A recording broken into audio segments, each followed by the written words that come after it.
So hello guys, good afternoon sa inyo. Kasama kong Ebetner family, si Daddy at si Ma'am Mircel. Hello. Kumuha sila sa atin ng Mirage G4 GLS 2025 kulay gray. So ma'am, kamusta naman po yung naging transaction natin ma'am? Kamusta yung agent? Baka may masasuggest po kayo sa mga paparating natin na clients po.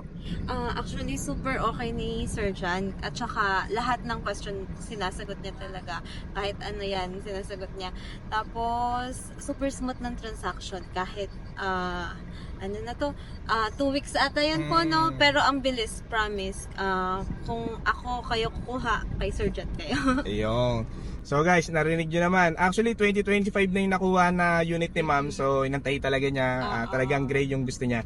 So, nakakuha pala sila sa atin ng pay after 3 months, 0 down payment from Bamban Tarlac. So, Mitsubishi, yan, Apo. owner. Okay.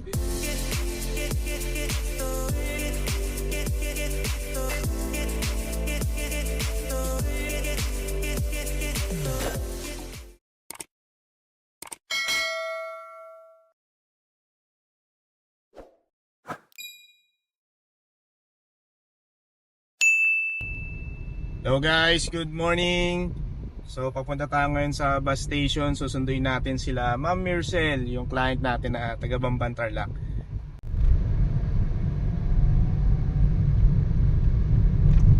And guys, kasama na natin sila Ma'am Mircel at si Daddy. So punta namin sa office. Samahan niyo yung buong araw namin, i-release kami ng G4 GLS.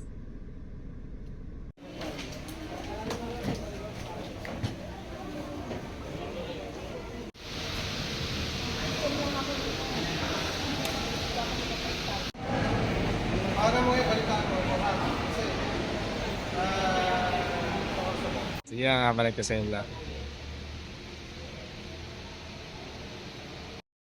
Hello guys, may release tayo today. Sama natin si Ma'am Mircel. Mirage G4 GLS, 0 down payment, pay after 3 months. Hi ma'am. Sir ma'am, umpisahan natin yung demonstration sa susi natin. So since na GLS po siya, may key fob. Ito po yung lock, unlock, saka po yung sa trunk. Then po, if ever na malobat po siya, para makapasok po kayo sa pinto, ito lang po yung press nyo para mabunot po yung susi. Apo. Then since nalobat po siya, hindi po siya magpo-push start. Ito po, may ano po dito, suksukan po ng susi. So ito po, yung pinaka-metal po niya, lalagay po natin dito para mag-start po siya. Ha? Pag nalobat yung remote. Apo, pag na ano po yung remote. Ang baterya naman po nito yung katulad lang sa sa relo, yung bilog. Pag nalobat siya, sasaksak doon. May... Yes po sir, may saksak. Ito po sir. At Okay, yung okay, slot, okay. may slot po doon. May slot po dito. Sa ibang garage dito yung ito Dati mismo, po, dyan, dito sir. Isasag- Yung luma sir yung sa Tama, akin. tama. Dito. Then po yung code po na susi natin para makapagano po tayo. Duplicate Yes. po. Ha? Okay. So lagay ko lang po. Then since sa GLS po siya, meron po siyang smart entry na tinatawag. So pagka malapit po yung key fob, nandito po kayo sa pinto. Pwedeng press nyo lang po yung black button dito. Para mag-open po siya at saka mag-unlock. Then meron sa may pinto. Nandun yung ano po. basta malapit lang po ito. Malapit lang yun. Then meron din po sa trunk yung Meron kanina. Po. Then ito po, pagdating po sa locks and windows, na-centralize po siya. So ito po yung lock. Pagka pinindot po natin, nag-lock po siya lahat. Okay. Then unlock po. Then sa windows po natin, ito po yung lock. Then unlock din po. Then yung sa driver side is may ano po, automatic up. Sa steering po natin, ito po electronic power steering, kaya malambot po siya. Yan. Then po natitilt po siya. Ito po yung lock nung sir, so pwede natin siya ibaba ha. Okay. Ay, Okay. Pero si sir, mas gusto mo ba yung nakaangat sir, no? Medyo long-legged ka po kasi. Opo. Then adjustment po ito, pwede po nating iangat. Ayan, iangat po natin. baka ako angat. Oo, yan. Sa akin ma'am, na automatic nakaangat para mas kita ako kahit pa paano yung... Then po ito, audio controls po natin. Meron po tayong lakas ng volume. Okay. Hina ng volume. Lipat ng channel or ng music. Balik po. Then meron po tayong voice command dito. So mamaya explain po yung voice command. Meron pong sagot ng tawag, decline po ng tawag. Adjustment po na side mirror dito. Naka-Bluetooth. Yes po sir. Then ito po yung hazard po natin. Okay. Wala yung hazard. Then po sa touchscreen monitor po natin, dito po yung ano po, FM, AM, Bluetooth. Yung Bluetooth po, pagka piner nyo naman po lalabas yung password. Then sagot din po ng tawag, if ever na naka-Bluetooth. Then po back, then yung ano po settings po natin, night, auto, or day. Pero auto na lang po natin para automatic pag nagdumilim, nagdidim po yung ano, touchscreen monitor. Then meron po lakas ng volume, hina ng volume. Pagpapatayin nyo po, long press lang. Tayo natin. Then pagbubuksan po, long press lang din po.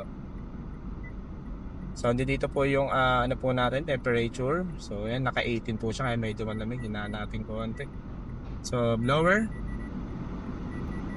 Then lagi lang po dapat naka ano po yung snow para sa aircon po natin. Circulation. Opo. Inside. Then, yes po sir. Yung modes po kung saan po nakatutok yung aircon. Then ito po pag gusto niyo pong papasukin yung hangin sa labas. Then defogger po sa harap, defogger po sa likod. Then meron po tayong auto climate since na GLS po siya. Yung auto climate po pag pinindot niyo po, automatic po nag-adjust po yung temperature niya. Depende po sa temperature sa labas. So ayun, mainit sa labas kaya medyo malakas. Then pagpapatayin niyo po yung engine, wag niyo pong kakalimutan off yung aircon, then press. Pag i-start po ulit, tapak sa brake. Push yung button, mag-i-start, then pinutin nyo na lang po yung auto. Mas mabilis. Mas mabilis. Yes po. Then, yung touchscreen monitor po natin is naka Android Auto and Apple CarPlay compatible. Pag pinindot mo yung auto, automatic mag-aay siya. Tapos hinaan mo na lang. Hinaan mo na lang. Pero connect po dito yung cellphone. Yung mga apps sa cellphone nyo, sir, magagamit po dito. Okay. So, yung mga Google Maps, lalabas po siya dito. Hindi na po kayo bibili ng cellphone holder dito, sir. Okay. Dito na po nyo titignan. Oo. Naglulus po ata kasi feeling ko may ano nga yun. Ito, Oo, dito. medyo Oo nga. Hindi po titiyakan kayo siya. itang cord ko pa. Yung cord mo. Yan Kasi na lang. may high. Kaya siguro nag-ano. Aluwang. Eh, ano Try na lang ko na natin, lang, ma'am. O, try mo na lang po. Yes po. Pero pwede naman Bluetooth for music nga lang po sa Oo. mga calls.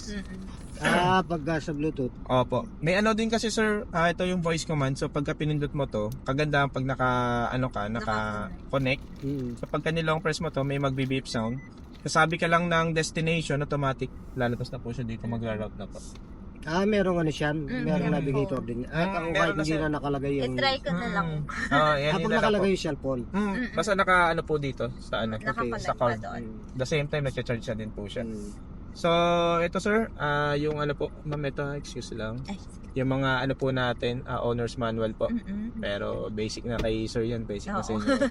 Then po, park, reverse, neutral drive, and then pupunta kayong Baguio, yung Baguio mode natin. Baguio. Pagka medyo, Pag mataas. first gear ha, pagka medyo hirap po siya.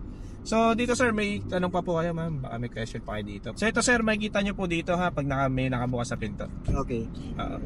So dito sir, okay na kayo? Turo ko lang po yung pagbukas ng trunk, Yes. gas, at saka yung sa ano po, sa hood ha. Okay sir.